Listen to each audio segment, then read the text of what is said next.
I want to give Five Nights at Freddy's 2 the credit it deserves. Not for being a good movie, far from it, but for being the kind of film that sucks in a really unique way. Not only does this movie fail to live up by the standards of most people expecting to be entertained by the thing they paid for, but it does something even scarier. It exists. It exists to keep the Five Nights at Freddy's IP moving forward, while shoving as many references and Easter eggs down your throat as humanly possible, hoping, pleading the audience will squint hard enough to convince themselves they didn't just waste 2 hours of their time. And here's the thing, I'm not trying to dissuade people from watching this movie. Take a page out of Chainsaw Man's book. We need bad movies to exist. Every film, no matter how bad, is worth watching because it leads to a newfound appreciation for the ones that are good. What I find most interesting about how this movie is discussed online is the very divided, very polarized perceptions between the fans and, well, everyone else. I've heard a laundry list of explanations as to why this film supposedly isn't suited for the untrained mind, and how the intricacies of such a masterpiece will be lost on anyone besides the hardest of hardcore FNAF fanatics. This is where you lose me. Two truths can exist at once. You can call this film laughably bad while personally enjoying it. We all have our guilty pleasures, but there comes a point where we have to start separating fact from opinion, reasoning from cope, and writing from enjoyability. Five Nights at Freddy's 2 is a train wreck of biblical proportions, and that's what I want to discuss in this video. I'll be starting off with the positives because, believe it or not, there are some things I enjoyed about the movie, albeit not much, and I think it's only fair to acknowledge the redeeming qualities that I got from watching. Then, I'll dive into the longer list of negatives, which unsurprisingly makes up the bulk of my opinions with the film. Nevertheless, it's still a project worth unpacking, and there's a lot to talk about. And finally, I'll go over some of the sentiments I hear echoed by fans in defense of this film, the justifications and mental gymnastics attempted to shield this movie from any sort of valid criticism. There will be major spoilers for the movie in case you were planning on seeing it yourself, so take that as you will. My daughter, this movie wasn't all bad. The animatronics were pretty cool. Being able to see characters that I grew up with in all their lifelike cinematic glory was nice. You have to appreciate the level of craftsmanship that went into making these suits, and that is something that you absolutely can never take away from this movie. The movement, the sounds, their presence on screen. It leaves little to the imagination, and I absolutely think that is deserving of praise. That's about as far as my list of good things for this movie goes, if you can even call it a list. Needless to say, there are so many references in this movie, references that I'm sure longtime fans of this franchise will definitely enjoy, so we'll also chalk that up into the good category.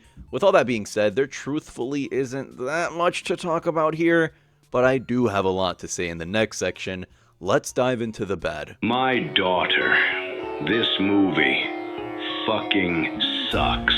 There will be some spoilers in this section, mostly just pertaining to the ending, because I struggled to wrap my head around most of the pacing for this movie, but I did feel like this was worth mentioning. The first thing I want to touch up on is the acting and dialogue. Now, I'm not really going to rip too hard on the acting because I wasn't expecting much from a movie titled Five Nights at Freddy's 2, but the acting was just meh. It wasn't horrendous by any stretch of the imagination, but it was noticeably weak. I will say, the best performance in this movie was Josh Hutcherson in my opinion. He was my personal favorite, and everyone else just sort of exists, I guess. The dialogue, on the other hand, was much weaker than the acting in comparison, with a lot of very eye-roll inducing scenes. And even when the film tries to be self-aware of how cheesy their own dialogue is, it doesn't give me any sense of relief. I'm just sitting there contemplating why I'm still watching this. Now, on to my second gripe, and that's the pacing and direction of this movie. Holy fuck, watching this for the first time felt like an acid trip, because I was really sitting there, wondering how most of the things even occurred. The story itself, although focused on the animatronics, feels all over the place, with questionable pacing at best, and writing that is so incredibly lazy and plot convenient that I wholeheartedly believe we wouldn't have a movie without some very glaring pitfalls in the narrative. Now, the next problems I'm going to list are more so personal things, so take it as you will, but the PG-13 sanitized deaths killed this movie for me so hard. And I know that Blumhouse is simply working within the confines of the age rating they want to go with, but man, were the kills in this movie lackluster and disappointing. I think the most graphic death we ever got was towards the beginning of the film when someone got pulled into the water and they disappeared into this giant lake of blood. That was probably the closest thing we got to anything graphic happening in the movie. Essentially, every single death in the movie, besides the ending, but we'll get to that later, involved an animatronic killing someone off screen. Maybe they were strangled or their skull was smashed open, but we never get to see any of that because this movie is a huge fan of tell, don't show. Once again, I'm aware this isn't an R-rated movie, but I can't pretend these kill scenes didn't feel so lame. The audience doesn't feel a whole lot of impact when an animatronic is killing someone because you don't really get to see the nitty-gritty of it. As a result, the sequence just feels extremely neutered and anticlimactic. You should fear the animatronics, and it's made very apparent throughout the movie that's the goal.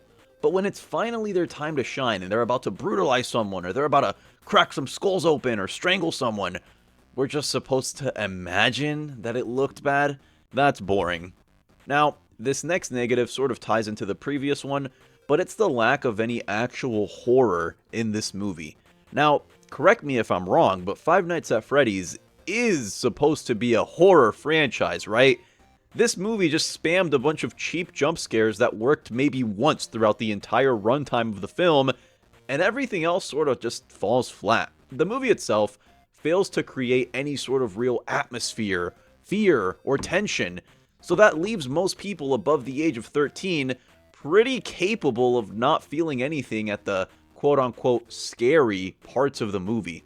Once again, I know this is a nitpick, and the movie is PG-13, so take that little side tangent with a grain of salt. Two things I want to mention, which I didn't like, were how little screen time Balloon Boy got in this movie. Now, I know he's not the most integral character, but he was one of my favorites, and seeing him get maybe 15 combined seconds of screen time kinda sucked. Also, I was pretty excited to see Matt Pat voice Toy Bonnie, but the guy had maybe 2 lines in the show, and that's being generous. Besides, you couldn't really tell it was him anyway, which is fair, but man did I want to hear Toy Bonnie say some shit like, "That's just a theory." We have to talk about the ending. Why did this movie turn into some sort of Avengers fight scene where the animatronics pulled up and saved the main cast?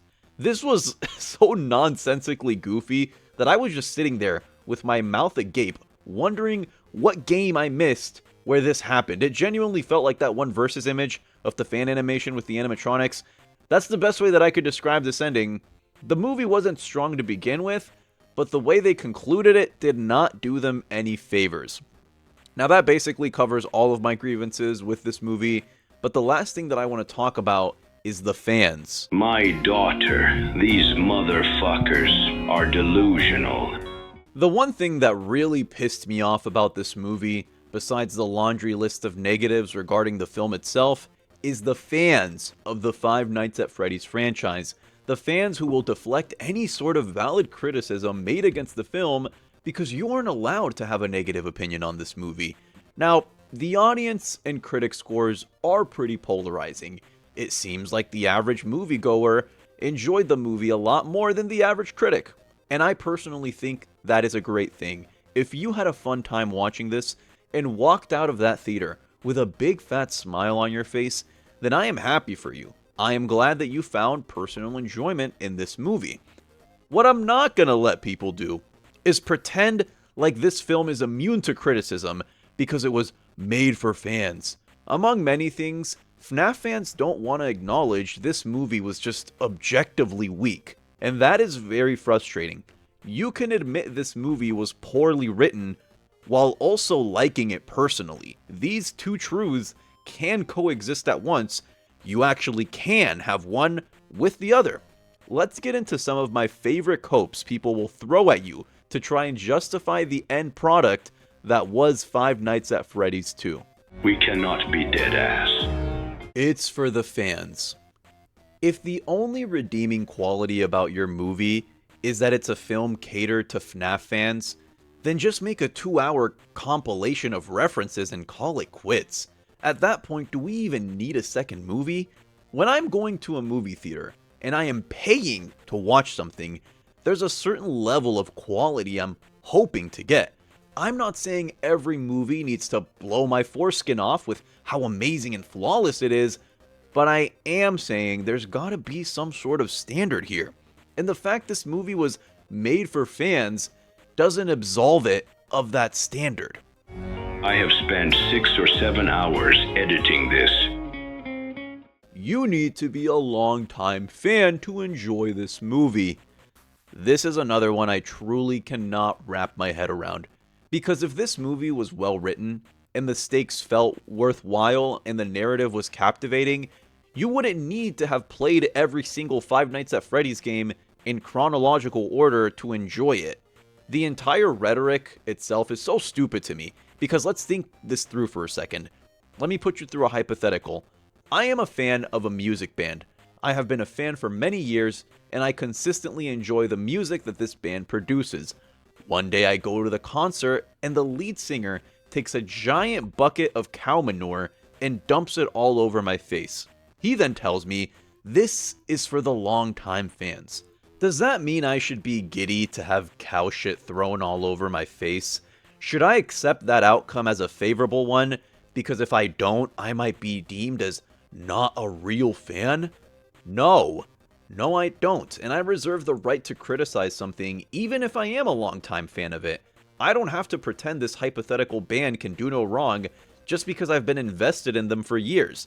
The same logic applies to Five Nights at Freddy's 2.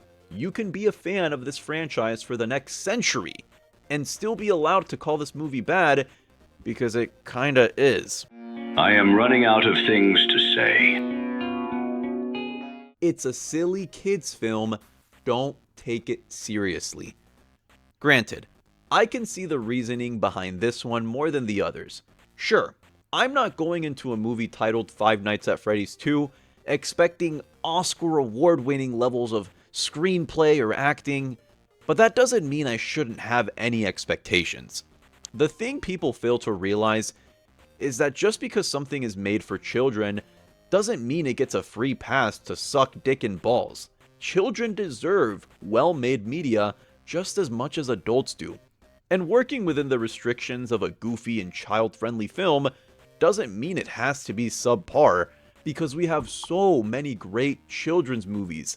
The best family movies are never good in spite of being made for children. They're good because the creators respected the audience enough to put their best work forward. And in the realm of child-friendly PG-13 movies, I cannot call Five Nights at Freddy's 2 a good movie, even by those standards. My daughter, this is the end. Look, at the end of the day, Five Nights at Freddy's 2 isn't some misunderstood masterpiece that only the top 1% of movie watchers will be able to appreciate, but it's also not the worst movie ever made. It's a film that collapses under its own structure, a movie that could have been memorable, but instead chose to be painfully safe and boring. And I think this franchise deserves better, and by extension, so do the fans. There is basically a 100% chance that we're going to get a third movie. Do I think it's going to be good? No. Will I be there on opening night? Absolutely. But for now, that's it from me. What is that sneaky little subscribe button doing? Maybe you should click it. I know I do. Anyways, jokes aside, thanks for making it till the end if you watched this long. And I'm off to make the next video, so expect more to come, but for now, we're done.